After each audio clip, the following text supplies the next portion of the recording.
लब्ध्वा परां शान्तिं चिरेणाधिगच्छति।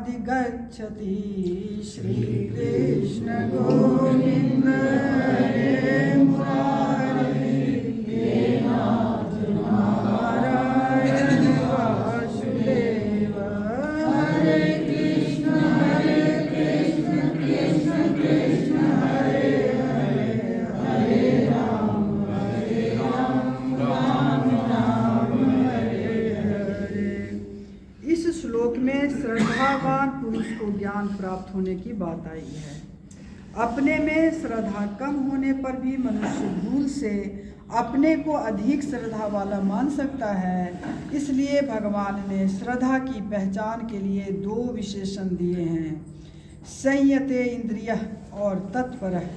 जिसकी इंद्रियां पूर्णतया वश में है वह संयते इंद्रिय है, और जो अपने साधन में तत्परता पूर्वक लगा हुआ है वह तत्पर है। साधन में तत्परता की कसौटी है इंद्रियों का संयत होना। अगर इंद्रियां संयत नहीं हैं और विषय भोगों की तरफ जाती हैं तो वह साधन परायणता में कमी समझनी चाहिए। परमात्मा में, महापुरुषों में, धर्म में और शास्त्रों में प्रत्यक्ष की तरह आदरपूर्वक विश्वास होना श्रद्धा कहलाती है। जब तक परमात्म तत्व का अनुभव न हो तब तक परमात्मा में प्रत्यक्ष से भी बढ़कर विश्वास होना चाहिए। वास्तव में परमात्मा से देश काल आदि की दूरी नहीं है, केवल मानी हुई दूरी है। दूरी मानने के कारण ही परमात्मा सर्वत्र विद्वान रहते हुए भी अनुभव में नहीं आ रहे हैं।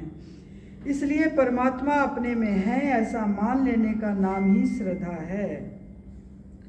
कैसा ही व्यक्ति क्यों न हो, अगर वह एकमात्र परमात्मा को प्राप्त करना चाहता है और परमात्मा अपने में है, ऐसी श्रद्धा वाला है तो उसे अवश्य परमात्म तत्व का ज्ञान हो ही जाता है।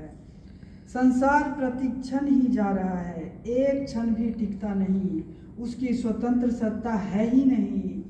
केवल परमात्मा की सत्ता से ही वह सत्तावान दिख रहा है।